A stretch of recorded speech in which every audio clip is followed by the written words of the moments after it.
pues no, se fue implementando a veces mal, a veces la intención es buena, pero la implementación no es tan buena, y entonces eso degenera en una situación compleja, ¿verdad? Que a veces no resuelve en las cosas. Entonces vamos a ver un poquito cuáles son los orígenes. ¿Se ve bien?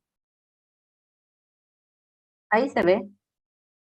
Sí, se ve, perfecto. Entonces, los orígenes de esta escuela burocrática, bueno, nace más o menos en la década de 1940, y bueno, surge bajo ciertas circunstancias. En primer lugar, ¿se acuerdan que había una cierta oposición, una contradicción respecto de las teorías clásicas y relaciones humanas? eh, eh, Había un, digamos, un contrasentido, decía la escuela de las relaciones humanas, con respecto a la escuela clásica de la administración. Acordémonos que el enfoque clásico le nuclea a la administración científica de Taylor y a la administración clásica de Henry Fayol. Entonces a eso se le da en llamar escuela clásica o enfoque clásico de la administración. Eh, También había, digamos, una falta de respuesta respecto a la teoría de la organización. ¿Por qué?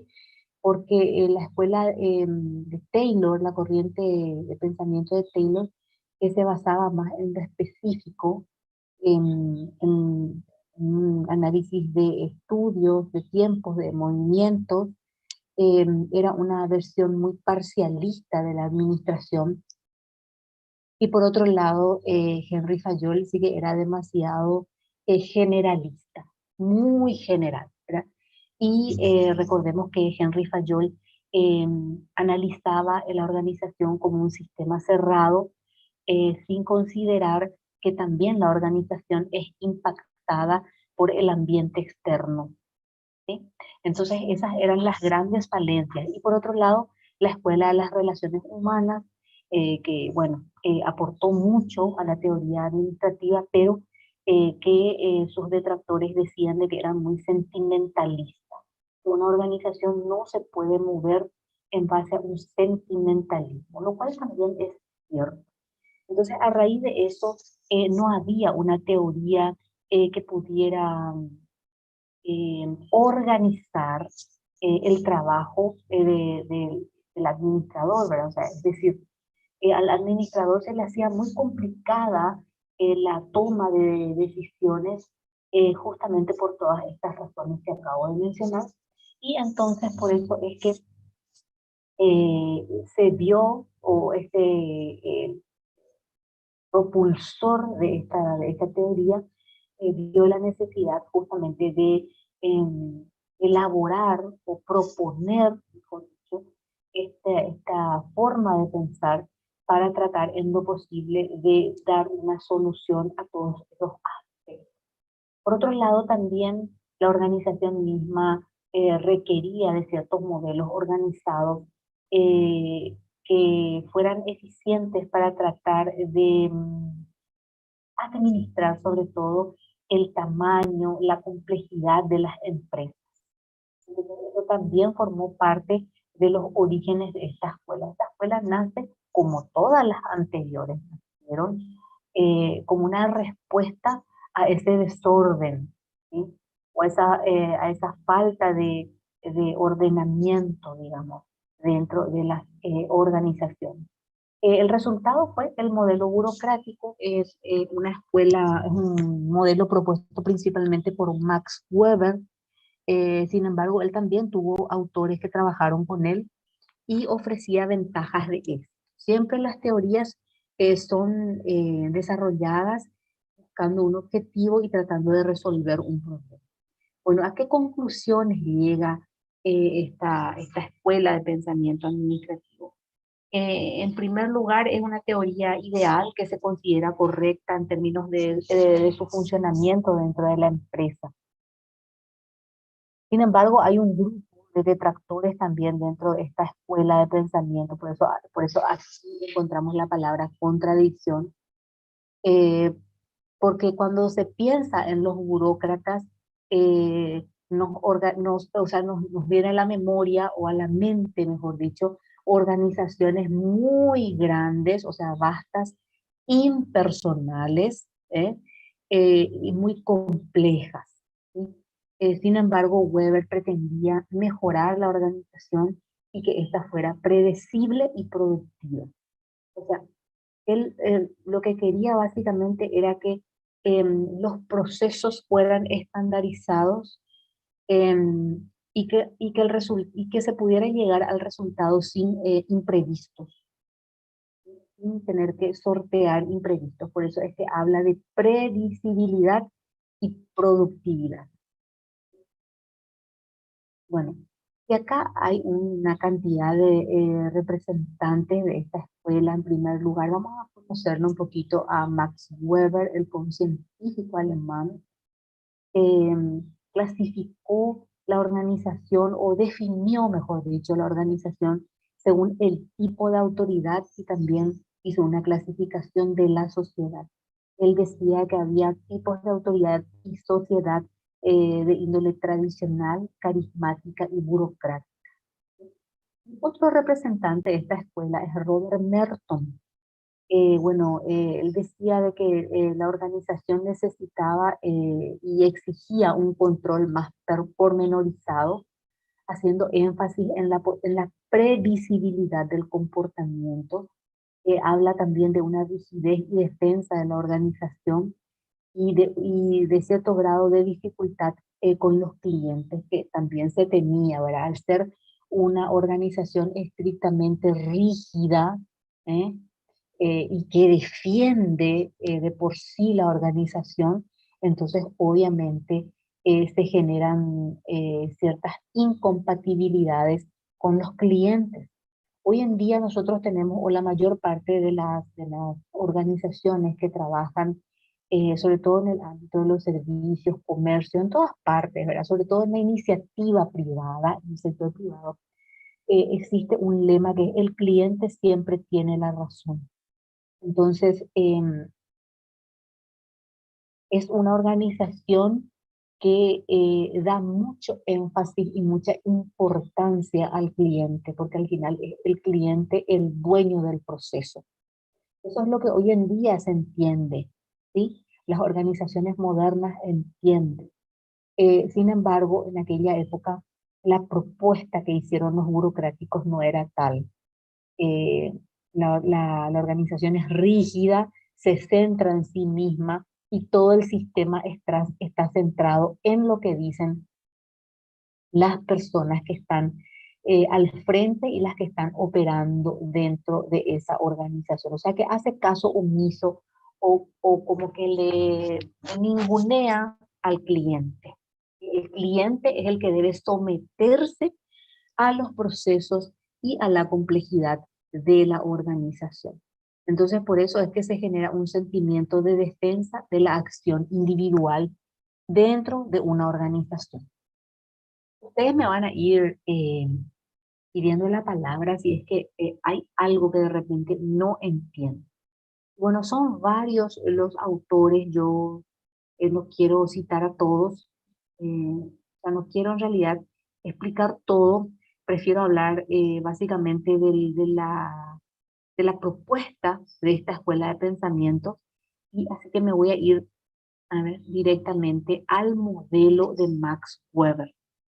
Entonces, fíjense que aquí, según este esquema, este mapa, nos dice que es un modelo que plantea el control social, que persigue como base la racionalidad y la eficiencia, considerando las partes de la burocracia.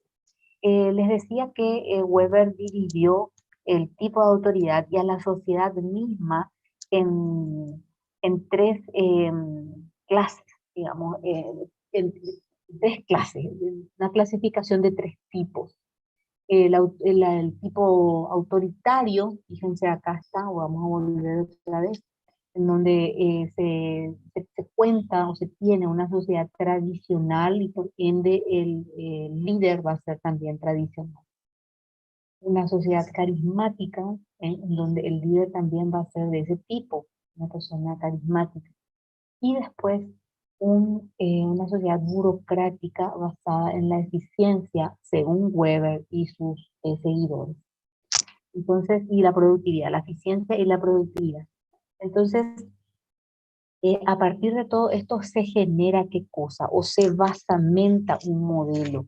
Este modelo está basamentado en un orden jerárquico, una estructura jerárquica, que obedece a normas escritas y que tiene ya procedimientos bien formalizados y estandarizados.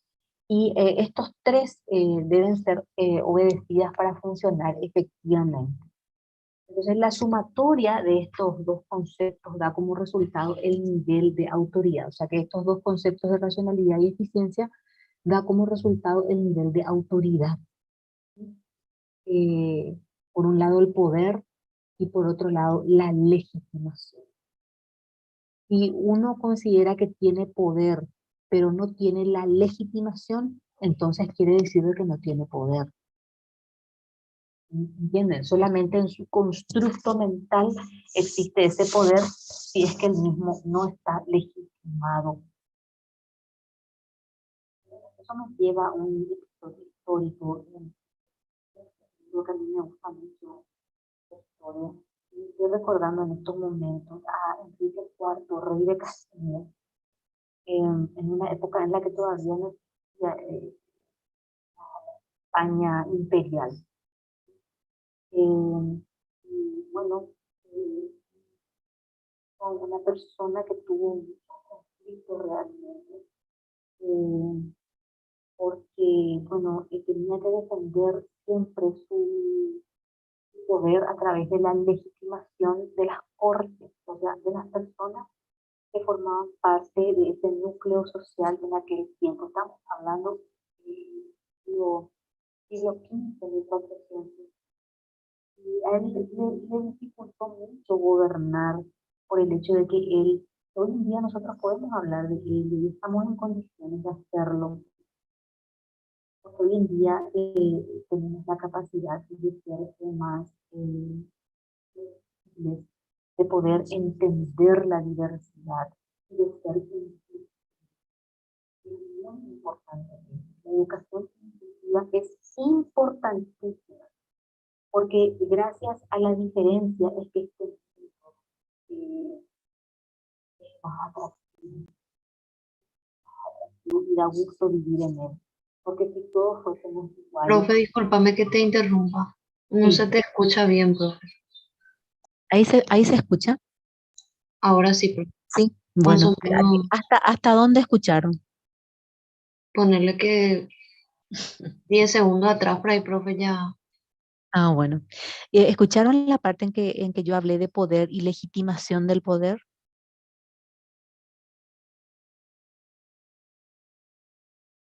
Bueno, ¿ahí me escuchan? Sí, ahí se escucha. Bueno, perfecto. Entonces voy a sacarme el auricular. Y bueno, y ustedes escucharon hasta racionalidad y eficiencia. Bueno, estos son dos conceptos muy arraigados. ¿Me escuchan bien, verdad? Por favor, me van diciendo si es que no. Sí, bueno. Entonces son dos conceptos muy arraigados dentro de esta escuela de pensamiento. Y lo que les decía, que la sumatoria de estos dos conceptos da como resultado el nivel de autoridad. Y fíjense que acá habla de poder y de legitimación del poder. Uno puede creer que tiene poder, ¿m? Dentro de un constructo mental, pero si no tiene esa legitimación del poder, entonces es que finalmente no tiene poder.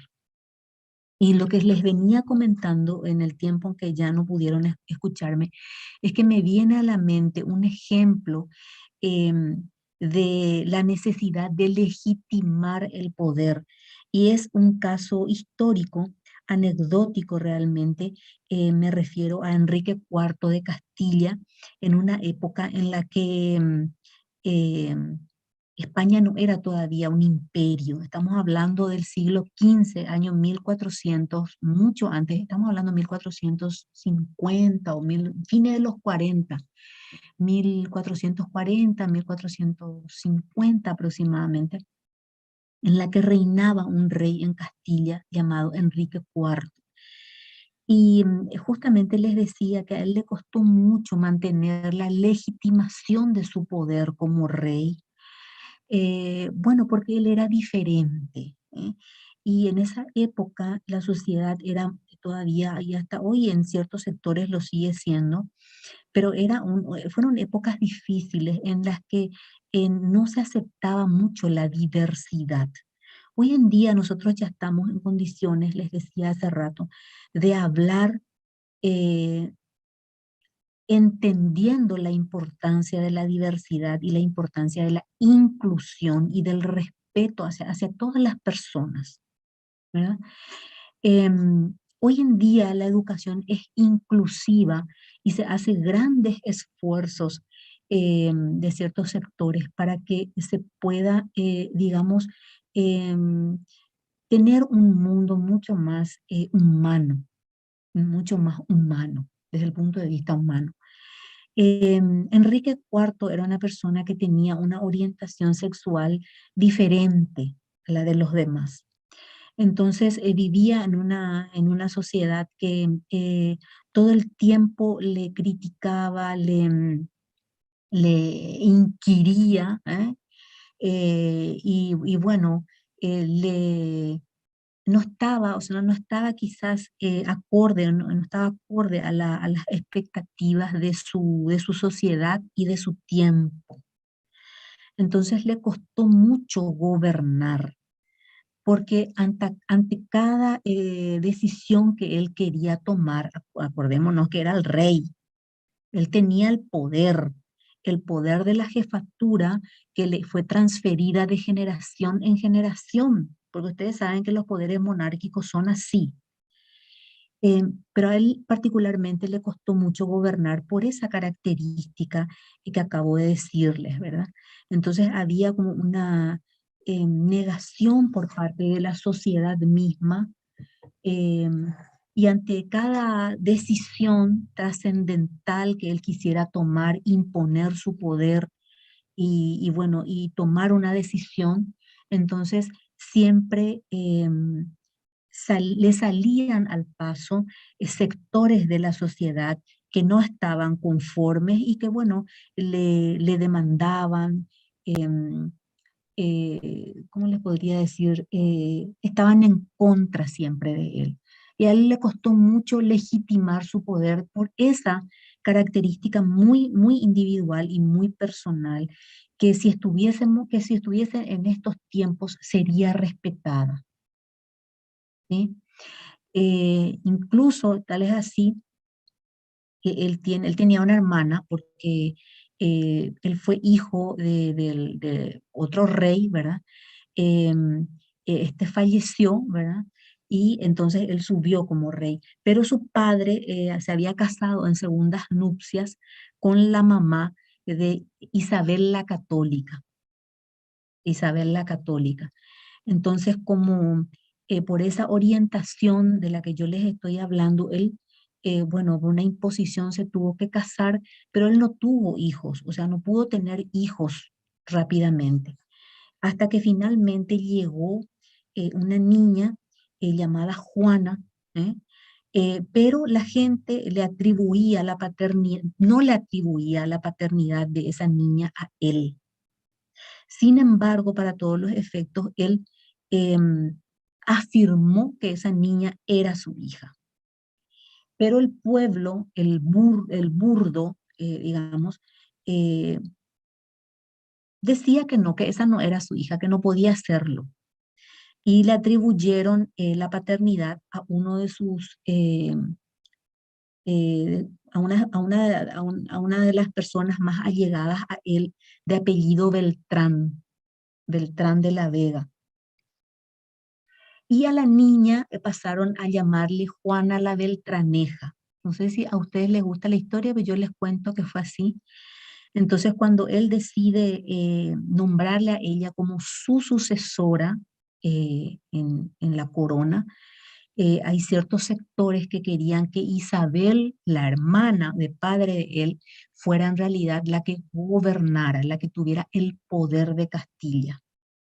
Y hubo ahí una pulseada muy fuerte, eh, que bueno, pobrecito, yo realmente me compadezco mucho de Enrique IV porque vivió en una sociedad y en un tiempo de mucha injusticia y al final él tuvo que ceder y declararle a Isabel, la después llamada católica, como heredera de su trono, cuando que él le había reconocido legalmente a Juana como hija. Es una historia muy triste porque al final a ella le obligan a, eh, a tomar los votos, ella se convierte en monja porque todo el mundo tenía miedo que en un momento determinado, a la muerte de Enrique IV, que murió muy joven, entre paréntesis, ella vuelva ella y sus partidarios vuelvan a reclamar la corona castellana. Y bueno, entonces es así que Isabel de Castilla se une en matrimonio con Fernando de Aragón, los reyes católicos, y juntos forman un gran imperio. Y después el resto ya es historia, ¿verdad? Pero yo lo que les quiero dar como ejemplo y a entender es que uno puede tener el poder, ¿eh? Que a veces es transmitido de generación en generación, pero si no hay una legitimación de ese poder por parte de las gentes que tienen que ser gobernadas por ese poder, entonces es muy difícil que ese poder se pueda desarrollar. ¿Se entiende lo que estoy diciendo?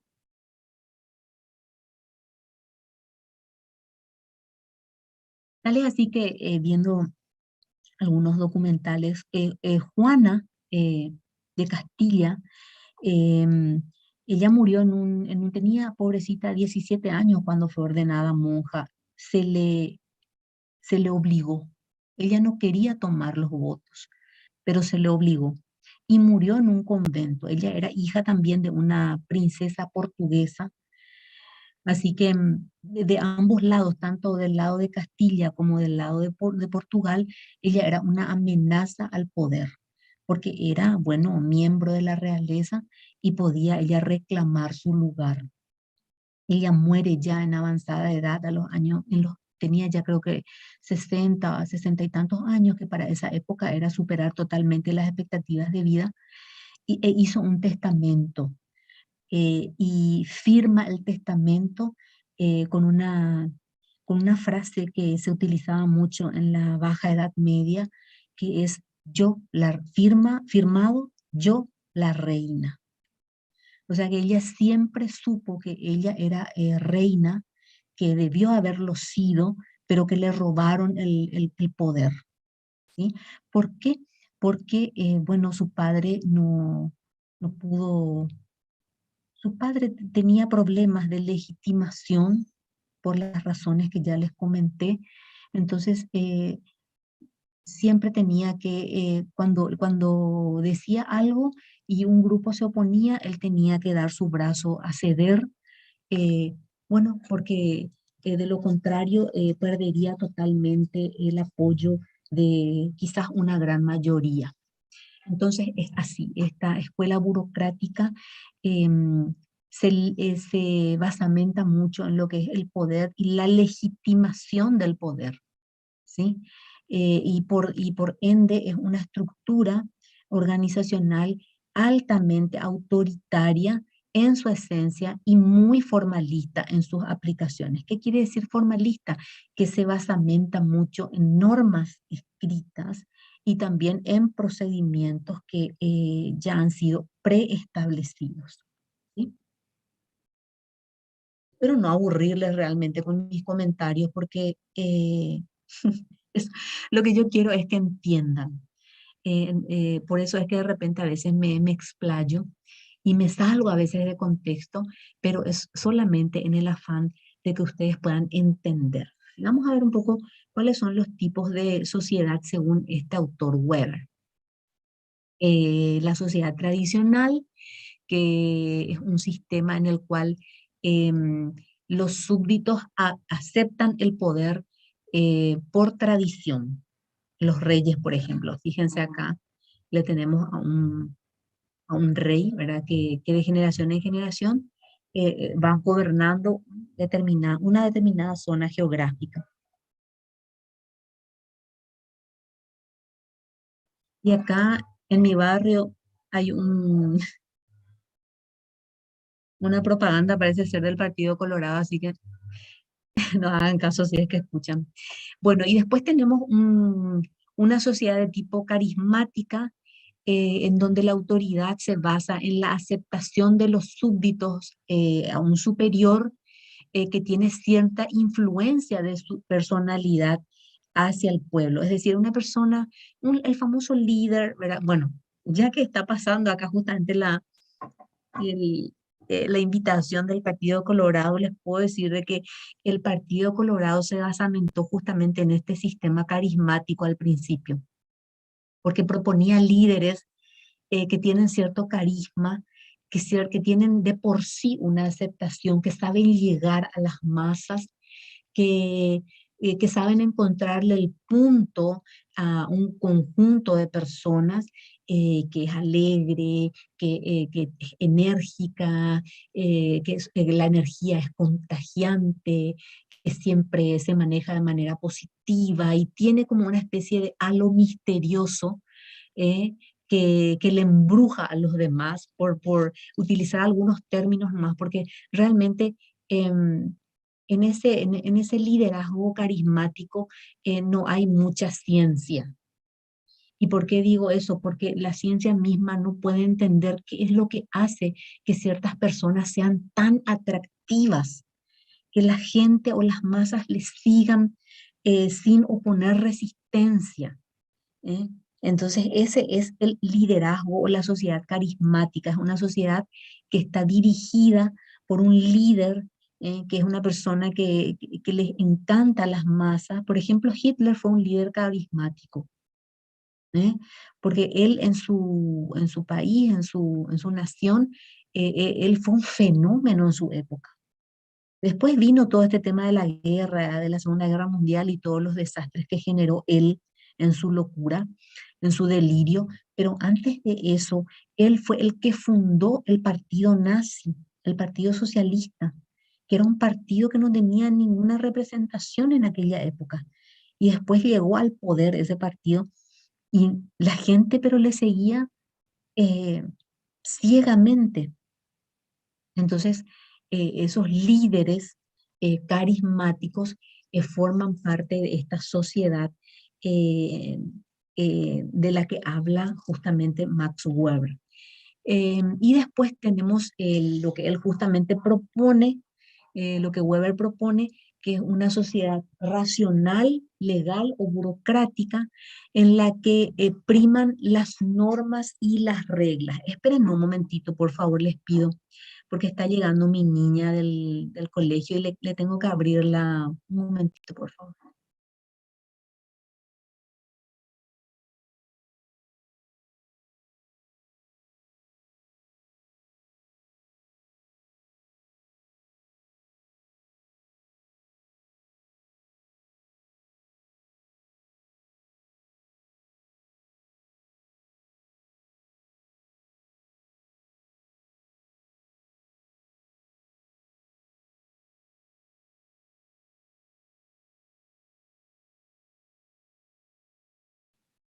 De regreso.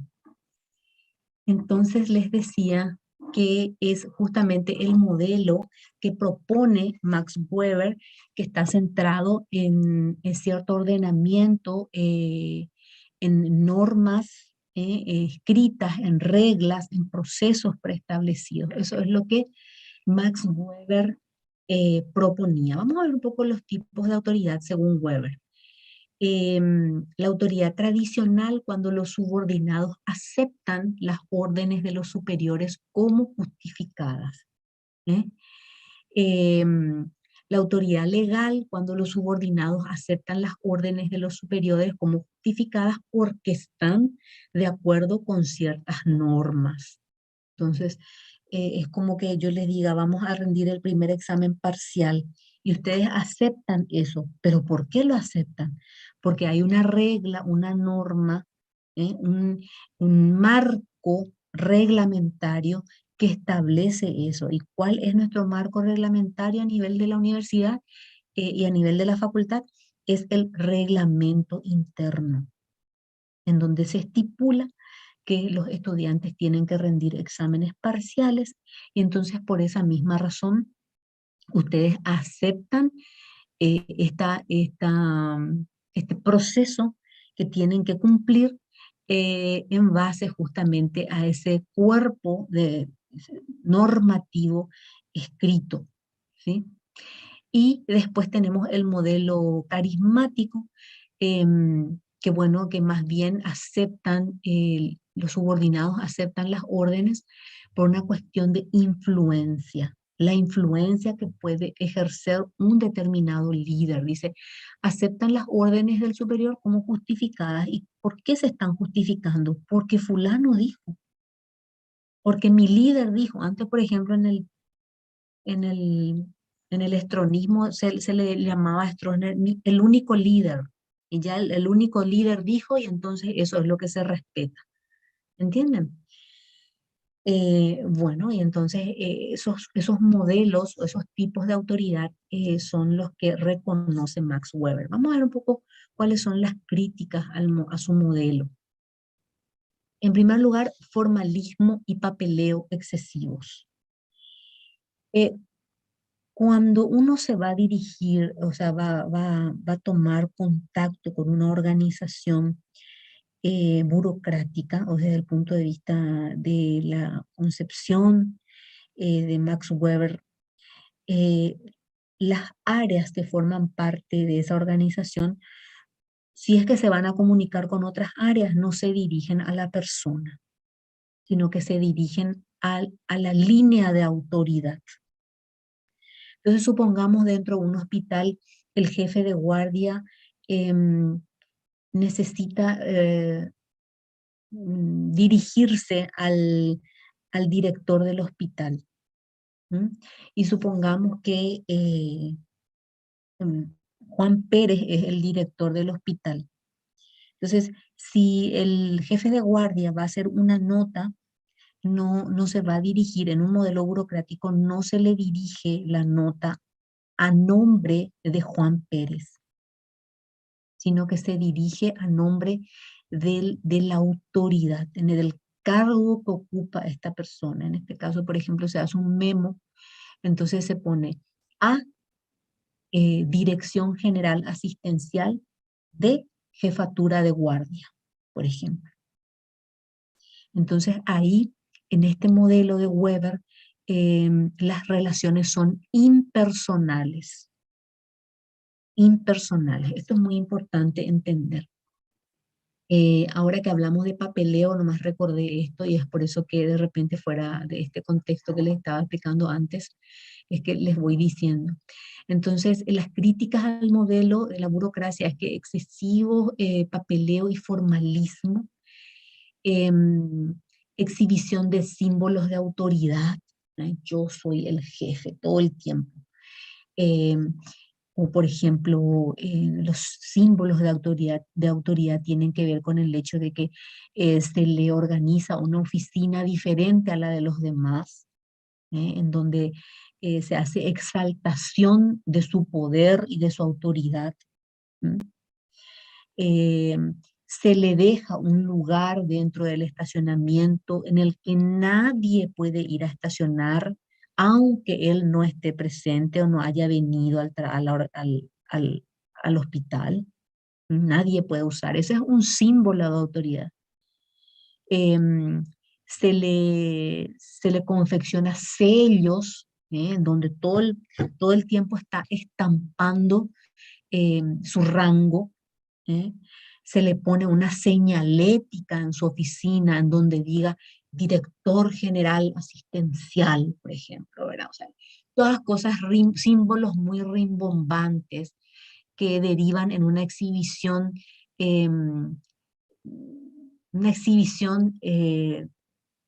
digamos, hasta ofensiva de autoridad. No tienen en cuenta las variables de la conducta. Es un sistema en donde no, no hace caso a ciertas cuestiones de tipo humano. Las órdenes que el superior inmediato da se tienen que cumplir como sea. Es decir, si se tiene que hacer un trabajo, ese trabajo se tiene que lograr independientemente de si haya o no los recursos dentro de la organización. Es una orden y como tal debe ser cumplida y el objetivo tiene que ser obtenido, independientemente de que existan condiciones o no para poder lograrlo, que se vea al subordinado, algo así. ¿Entienden? Es sumamente rígido e inflexible y por tanto resulta ineficiente en ciertos casos. Y también otra crítica es la conformidad extrema con rutinas y procedimientos. Como los procedimientos están y los procesos están preestablecidos, entonces siempre se hace la misma cosa, siempre, ¿entienden? Entonces, ¿cuáles serían las ventajas? Aparte dejemos a un lado un poquito el tema de las críticas y vamos a ver cuáles serían las eventuales ventajas. En primer lugar, racionalidad en la relación, es decir, no se presta para la subjetividad, sino para la objetividad en las relaciones. Todo es racional. Precisión en el cargo operación, ciertamente, es decir, eh, el cargo hace que se dé una orden y esa orden el operativo debe cumplirla a como dé lugar. Entonces hay una cierta precisión. Rapidez en las decisiones, por supuesto, como es una sola persona la que toma o un anillo muy reducido es el que toma las decisiones, entonces no hay problemas de disensos, ¿sí? No hay problemas de disensos, puesto que no hay consenso. Si no hay consenso, entonces tampoco puede haber disenso. La orden la da el superior y eso es lo que tiene que ser cumplido. Univocidad de interpretación, como la orden la da una sola persona, esa persona es clara respecto de esa orden, entonces no hay dobles interpretaciones. Hay que barrer y bueno, se barre. Y el tema del barrido no, no amerita doble interpretación. ¿Entiendes? Uniformidad de rutinas por esos procedimientos y procesos preestablecidos. Sustitución de personal, ¿qué quiere decir eso? Si por alguna razón un determinado cargo, la persona que ocupa un determinado cargo tiene que irse, pues perfectamente y rápidamente se le sustituye y continúa el proceso. O sea, no se hace demasiado énfasis en que una persona es imprescindible. ¿Mm? Em, no se genera fricción entre las personas, eso es lo que dice esta escuela, porque ya que tienen que cumplir mandatos, no hay mucho con lo que se pueda especular. Entonces, eso hace que no haya fricciones. La orden se dio y esa orden se tiene que cumplir y se acabó el cuento. Es un sistema, digamos, que tiene mucha consistencia porque, bueno, o sea, desde el punto de vista de Weber, los procesos tienen que ser rápidos y tienen que llegar a su propósito. Entonces, en ese sentido hay mucha consistencia porque hay una concatenación de esos procesos que llevan al objetivo. Hay un sistema de subordinación, una estructura jerárquica en el que el que está por debajo se subordina a la autoridad de otros. Y hay confiabilidad, según lo que dice Weber, ¿verdad? Porque todo está documentado, todo está documentado. O sea, las decisiones se van tomando y se van trasladando en los papeles, dado que nos estamos refiriendo a una organización que está regida por normas y reglas. Entonces, todo tiene que ser escrito y comunicado, todo. En las desventajas, vamos a volver a ver. Interiorización de las normas, demasiadas normas a veces, exceso de formalismo, resistencia al cambio, ¿m?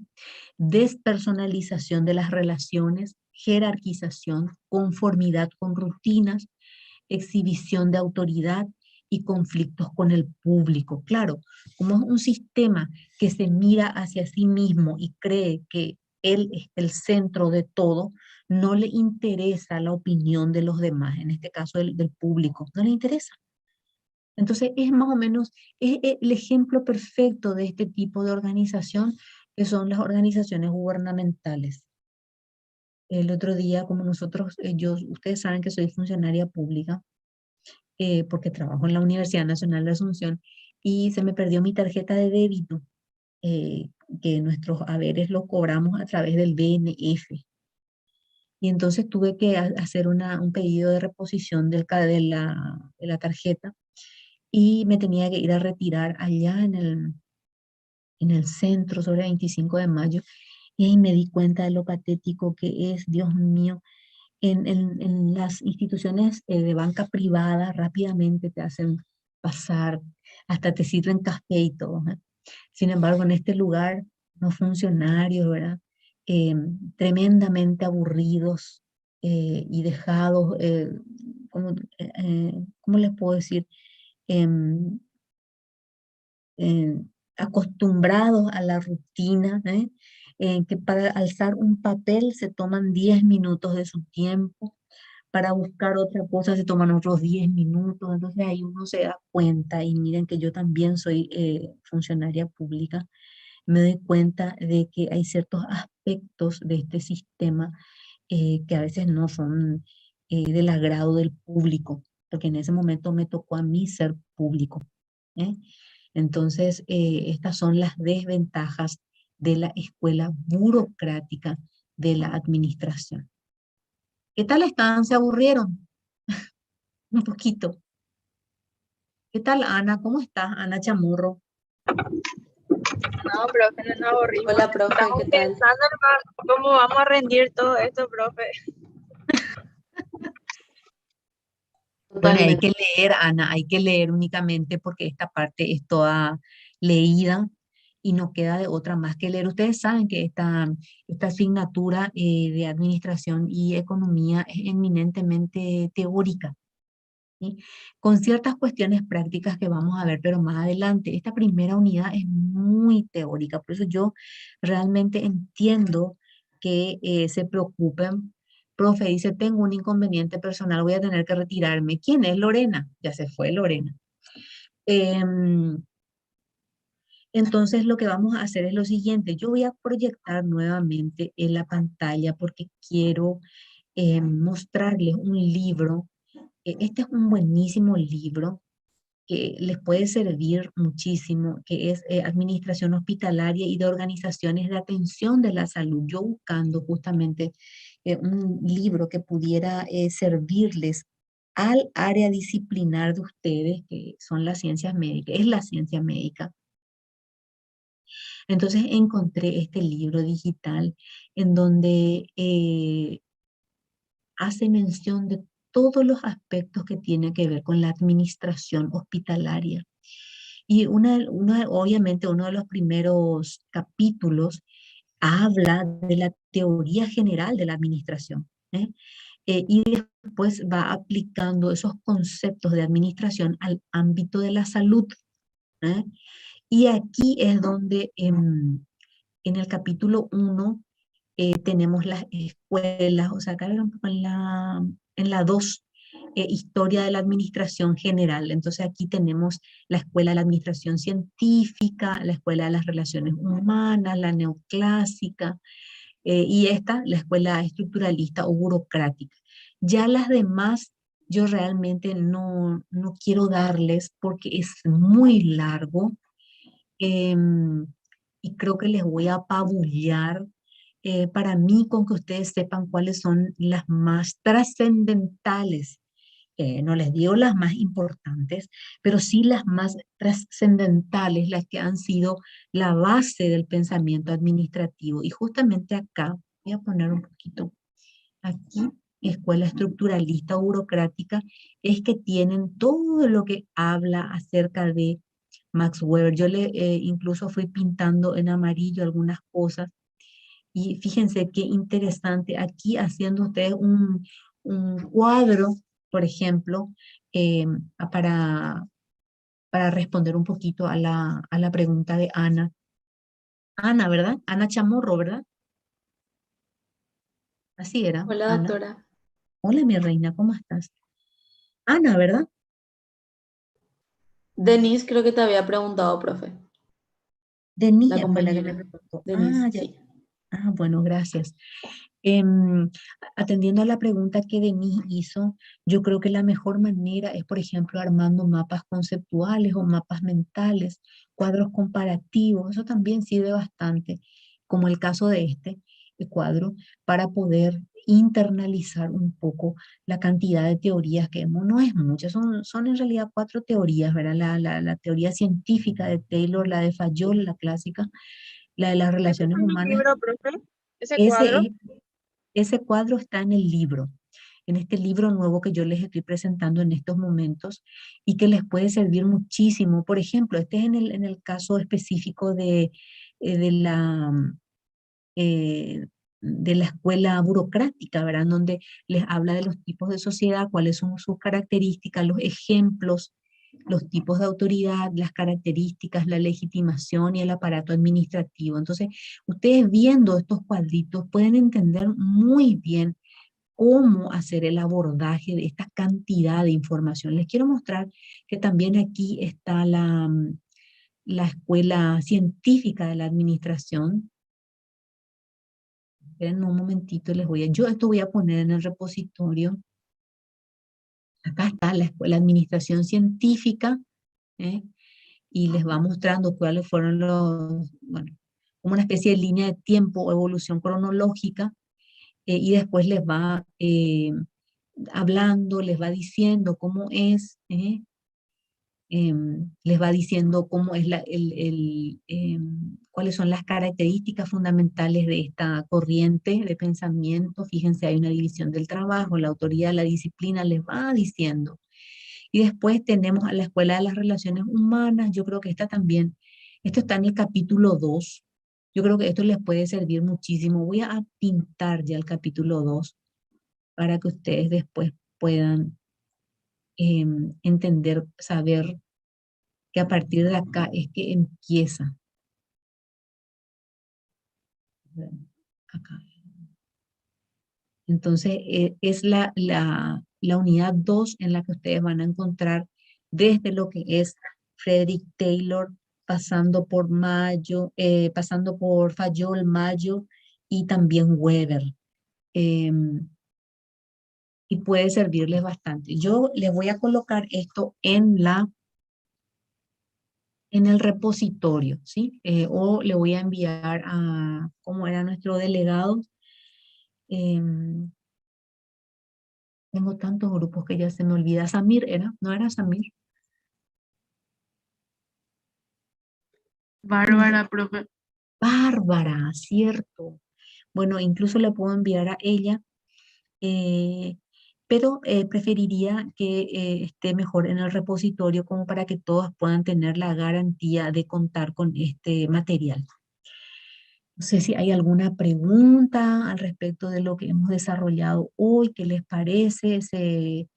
En cierta manera seguramente se acuerdan o tienen ejemplos de esta escuela burocrática. A veces nos encontramos en organizaciones sumamente burocráticas y podemos nosotros contar como ejemplos a esas. Milena creo que es la que tiene la foto de perfil con unos marcianitos. Me parece a mí que Sí, son profe. marcianitos. ¿Por qué Milena? No son terrícolas. No, profe. Son Bueno, tiernitos. ¿cómo Que es tierno, digo. te gusta porque son tiernos? Bueno, ¿alguna pregunta? Yo no quiero realmente demorarme mucho. El examen va a ser un examen seguramente respuestas múltiples, falso y verdadero, o también puede ser el famoso, como cuando estamos en la primaria, une con flecha o parea, porque como es eminentemente teórica la asignatura, entonces va a ser de ese tipo. Por eso es que hay que leer bien y traten en esta asignatura, ustedes están acostumbrados a leer, porque las ciencias médicas es leer mucho. Entonces, yo creo que ustedes tienen mucho training en eso. Traten de quitar una buena nota en esta asignatura. ¿Por qué? Porque ustedes tienen que cuidar su promedio académico. El día de mañana van a egresar, van a querer hacer usufructo de las becas, que las hay muchas y por montón. Hay programas de Erasmus+, hay programas muy interesantes, ¿verdad? A nivel del exterior, y allí se exige un buen promedio de notas. Eh, yo les cuento que tengo mucha experiencia en ese ámbito de los programas de intercambio académico y demás, porque también en algún momento dado de mi vida estuve coordinando esos procesos y sé que existen muchísimos programas. Hay universidades que en el marco de la internacionalización reciben estudiantes y también egresados eh, de otros países, y es más, a veces le dan un cierto estipendio económico para poder complementar o reforzar la beca que su país les da. Así que este es el tiempo de ustedes. Cuiden su promedio académico, porque después, incluso para los concursos, son muy importantes. Ustedes seguramente van a concursar por CONAREM, ¿verdad? Entiendo que el hospital militar, ¿cómo se maneja? Bueno, no todos van a ser parte del hospital militar, ¿verdad? Así que es muy probable que vayan a la Comisión de Residencias Médicas. eh, y entonces van a necesitar tener una muy buena competitividad, y para eso hay que crear hábitos de estudio. Uno es competitivo cuando crea un hábito. Si uno no tiene hábito, entonces después cuando tenga que competir va a ser un poco más complicado. Entonces les invito a que lean, que traten de entender que los materiales están. Si hay alguna pregunta, me dicen ahora, porque este es el momento, ya que en la semana que viene ya el examen está programado. A ver, Sofía, ¿alguna pregunta, Sofía Ortega? No, profe, no tengo ninguna pregunta. ¿Entendió? Entonces, 4 corrientes de pensamiento: Taylor, Fayol, Mayo y Weber. Esos son, digamos, los autores que ustedes tienen que leer para poder prepararse para el primer examen parcial. Hasta el momento el examen parcial será a las 14 horas en la modalidad presencial, vuelvo y repito, presencial, y va a ser un sistema, no va a ser complicado, va a ser unas cuantas preguntas. Yo calculo con unas 25 preguntas de opciones múltiples, de falso verdadero o de un parea, ¿verdad? Vamos a ver cómo, y todas están relacionadas a esa información que venimos desarrollando desde que empezamos las clases. Así que es imposible perderse. El que no sabe es porque no leyó. Así de simple, así de terrible. ¿Sí? Es una asignatura fácil, tremendamente fácil, pero hay que poner el ahínco, ¿verdad? Hay que darle, hay que darle manija para que esto eh, pueda salvarse. Así pues uno decía, salvé la materia, antes nosotros decíamos. Ahora se dice pasé la materia. El famoso un 2 con sabor a 5, decía. Yo creo que hasta ahora el 2 con sabor a 5, pero cuidando de que estas son asignaturas complementarias en las que ustedes pueden sacar buenas notas y repuntar el promedio académico. Entonces, yo creo que no amerita que ustedes sean caigüe con esta materia, pudiendo sacar un buen 5 con sabor a 5 y levantar el promedio ya para precautelar otras asignaturas que son profesionales y que de repente a veces nos cuestan un poco más. Así que pónganse las pilas, chicos, y si es que no hay más comentarios, yo voy a pasar directamente a llamar la lista. ¿Está bien? Genial, Bien. profe.